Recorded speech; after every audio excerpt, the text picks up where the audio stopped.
Hello, today I'll show you how to use and operate the Samsung Dishwasher.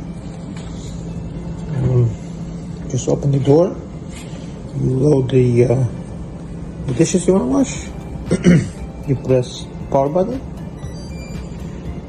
you choose the regime that you want to use. It's either heavy or normal or delicate. Let's use normal, and you just lock the door and start washing.